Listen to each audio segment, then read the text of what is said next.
Beware, literal-minded theists. The Satanic Temple is coming to a city hall near you, where devotees of Beelzebub plan to drink blood-like liquids, perform fetishized faux fetus flagellation, and challenge the legality of that beloved Ten Commandments tablet outside your municipal courthouse. So the Satanic Temple is a new religious organization that was founded in 2013, kind of as a prank, but very quickly gained a huge amount of authentic followers. Theatrical stunts aside, the Satanic Temple's support of freedom of expression, sexual liberation, and separation of church and state would seem to make them a libertarian-y bunch. But are they a political movement, a legit religion, or just a bunch of netherworldly trolls? Penny Lane is the director of Hail Satan, a hilarious and edutaining new documentary that examines how this bizarre movement started making its presence known in towns and cities across America. I sat down with Lane to find out what makes the Satanic Temple tick, and what in the HE double hockey sticks their struggles with Christians, politicians, and the mainstream media says about religion and irreligion in America today. So yeah, it went from being kind of a joke, political troll, which we can talk more about, to being an authentic religion in a very short period of time. So that's kind of the story of the film. For people who haven't seen the movie yet, explain exactly what is it? What is the trollishness, and how does that trollishness transform into something else? So the Satanic Temple is a religious organization for Satanists. Satanism predates the Satanic Temple. It's been around for about 60 years as a religious identity. A small religious identity. It's been around for 60 years. So the Satanic Temple seeks to gather up all these Satanists and advocate for their religious equality in the public sphere. And the way that they do that is that you kind of look around the United States of America and you find places where the evangelical right has decided that they want to bring religion into the public sphere, if that's prayer in public schools, or monuments on public land, or prayers before government meetings. The Satanic Temple says, great, well, you've now opened the public forum for religious expression. Since we can't discriminate amongst various religious expressions, we also would like to participate. And then mayhem ensues. Like, that's the kind of storyline for each one of these actions. And they've had dozens and dozens of similar actions around the country. So that's the trolling part, right? Because and it's an airtight constitutional argument, right? It's pretty hard to argue with, yeah. I mean, they test the First Amendment in several jurisdictions, in Arizona, Missouri, where else? Arkansas. Mm-hmm. And what do they find? What do they find? They find that we are extremely prejudicial about how we enforce the First Amendment. Surprise, I mean, we all know that. But there's something about the spectacle of the Satanists coming to town that really pushes the issue in a way that, as a lifelong atheist, I can say, the atheists never seem to quite drum up the same level of attention, right? Like when the atheists come and want to put their bench next to the Ten Commandments, it doesn't quite capture the imagination the same way as a 9.5-foot tall, goat-headed deity. Baphomet. Surrounded by children. That's Baphomet. Yes. Right, okay. Can you paint a picture of what this deity they're trying to put next to the Ten Commandments? Yeah. What is it? It's a great image. What is it? So I'm going to describe it. It's got it's a bronze monument. It weighs 1.5 tons. It's got a goat head with a pentagram on its forehead. It's got Iggy Pop's chest, explicitly. And it is flanked by 2 children who are kind of adoringly looking up at it. And it's got sort of ambiguous gender elements as well. Yeah, I like that sentimental aspect with the children. It's like it's for the kids, It is, and you can sit in its lap. So it's nice to take pictures and stuff. No, that's lovely, and it outrages people. Like, it really, people don't regard it as a joke or as a troll thing. They really are terrified by it, right? Yeah. Christian groups are. The media is worried about it, especially Fox News, as you love to point out. You like to poke them a little bit. Not me. They do it. I'm just showing you. You like to show it. Let's not pretend you don't get a little joy out of that. Why don't you back off and let people live their lives? In fact, why don't you do that, Lucian Graves? Right, exactly. If indeed that's your real name. But you can't, because religion is a protected class. So yeah, whatever. Either take you're away making the a nonsensical point, and I think you should crawl back into your hole. Why are we all so gullible, is my question. Well, I mean, you have to realize that, whatever world you live in or I live in, something like 90% of Americans believe literally in God. 90%. I just made that number up. Oh, okay, it's a huge number. Okay. So like, you know, most Americans are pretty superstitious at their core, and we have like millennia of ideas about who Satan is and what Satan's going to do to Earth if he was to get hold of us, you know. These are old ideas that are hard to get rid of. So when you say that you're a Satanist, on the one hand, there is an element at the core of it that is about trolling people, right? It's about poking people and sort of frightening them into a moment of shock. But the important thing with the Satanic Temple is that it doesn't stop there for them. They're not like, oh, look at these dumb people, they walk away. They want to then have a long conversation about religious pluralism in America. It's very important to say for your viewers that the Satanic Temple and Satanism more generally does not mean the worship of the devil. They are atheists at their core. They're not supernaturalists. Their religion does not rely upon belief in impossible things to function. Their religion is about taking kind of the best secular, humanist, Enlightenment values, wrapping it up in mythology, art, ritual, community, and all the good things about religion, and throwing out the part of religion that is about blind obedience to crazy ideas. So it's these almost universal values, and we're all Satanists at heart. A lot of people walk out of my film very troubled because they are trying to figure out, like, am I a Satanist? And it's a troubling thought for them, and it's an interesting position that I'm putting the viewer in, because I don't think most people thought they were going to have to justify why they're not a Satanist today. It's like the feeling I have when I read Reason for the first time. Yes, exactly. So let's get into what they actually believe specifically. Separation of church and state, kind of freedom of sexuality and freedom of expression. Certainly, bodily autonomy. Bodily autonomy. Are these people like libertarians at heart? Kind of They're sounds pretty that way. libertarian-y, I think, in general, but I don't think that they would all say that they are or have those politics expressly.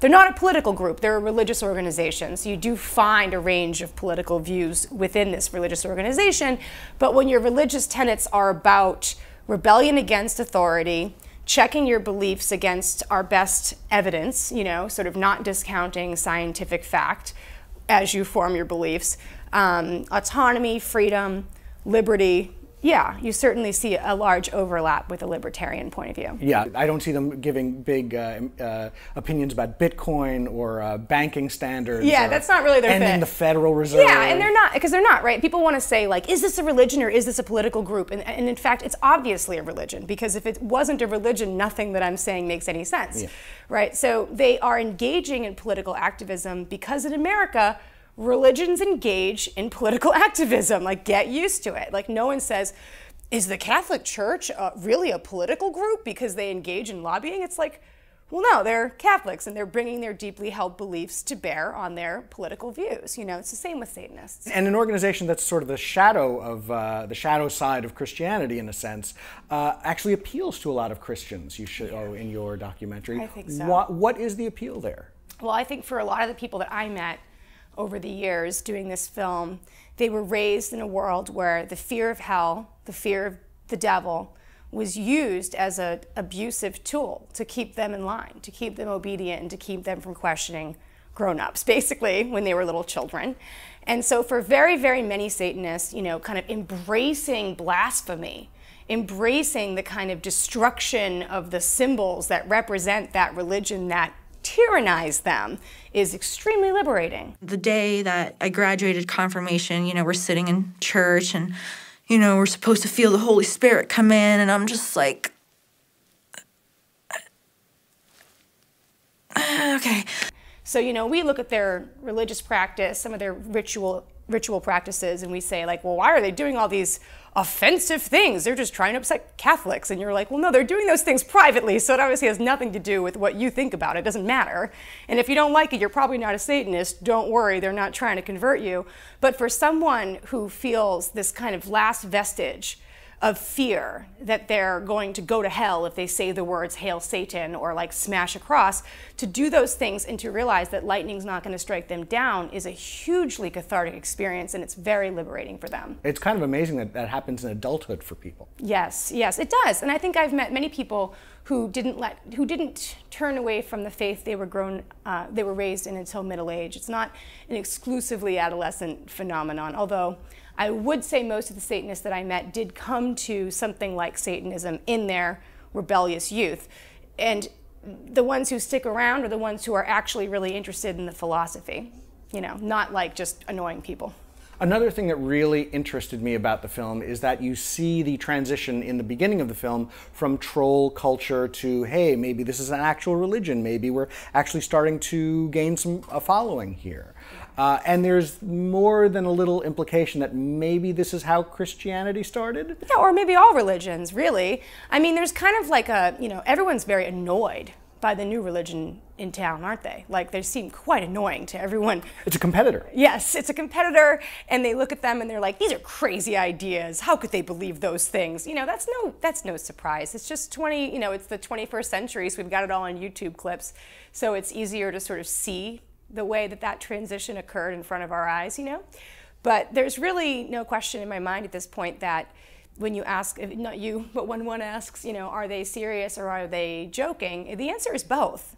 I mean, Satanism is really fun, and it's kind of about being fun. Yeah. Like, it's sort of about, you know, that kind of impish, you know, sort of rebellious, that kind of person who's always felt like in every group they were the one who was like forced to say, oh, you know, like, come on, guys, like, why is this dogma settling into place? Like, there's a bunch of people who have this feeling that they're that kind of person. I've always felt like that kind of person who has to kind of be the skeptic in the room.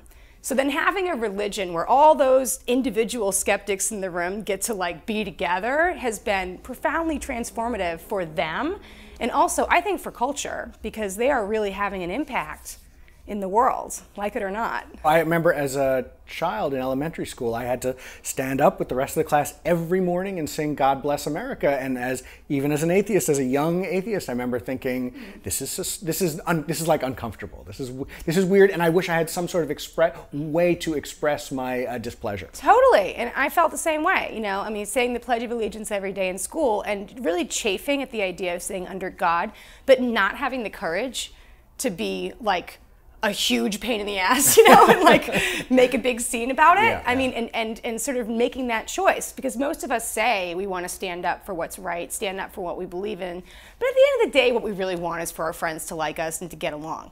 So the Satanists are like really walking the walk. They do not care if people like them. They know that people don't like them, and they're like, whatever. And I just think, I have to say, I think that's heroic. Yeah. I really do. The film for me was really about elevating that kind of person to a heroic status and then seeing how people react to that. Well, they had that contrarian theatrical element to them that I think they get off on pissing people off, right? They kind of enjoy that. They absolutely do. I would say they don't do everything they do to piss people off, but they sure enjoy that it happens along the way. Yeah, it's icing on the cake for sure. And are they successful? Where are they now? Is the movement still growing? Is it petering out? What's going on with them? They're really successful. There's no petering out happening. There's new chapters opening all the time.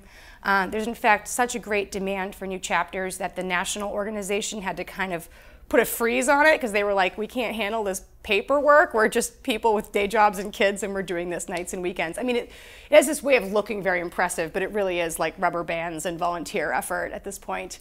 But yeah, they're being really successful in different places around the country. They are continuing to fight their fights. You know, they had a really successful holiday monument battle in Chicago recently. The Boston City Council is being challenged in courts, is the same as the Arizona kind of city councils, which were illegally discriminating against Satanists in their prayer policies. The lawsuit in Arizona about the Baphomet Monument is ongoing. And the interesting thing about that one is that, you know, other groups are suing the state of Arkansas to take down the Ten Commandments monument that was put on state property last year, 2 years ago now. But the Satanic Temple actually has a different remedy. Every other group, the ACLU, the secular groups, they all want to take the Ten Commandments down. The Satanic Temple's remedy is put our statue up. So, you know, it's quite interesting. It's a different, everyone assumes they don't really want this. They just want to cause trouble and get that Ten Commandments down, but that's not the outcome they're seeking in their lawsuit. And of course, the reproductive rights lawsuit in Missouri is continuing as well, where they're using the Hobby Lobby precedent to say that as Satanists, they feel they should be exempt from mandatory waiting periods and informed consent material that is not scientific and based on an explicitly Christian worldview. So that continues as well. So they're not stopping. They're not going to stop. I think most politicians are just kind of like, if we wait this out, they'll go away. And I'm telling you, they're not going away. You seem to have an affinity for these people. Are you a Satanist? Oh, it's a great question. First, I want to say I never thought I'd be in a position in my life where I had to explain so often why I'm not a Satanist. It's a very interesting position to be in, and one that I've put myself into. I did not become a Satanist in making this film. I feel extremely sympathetic to their worldview. I think that their religion is a very good religion. If I were going to join a religion, it would probably be Satanism. But at the end of the day, it's a religious identity. It's not a t-shirt. You don't just put it on.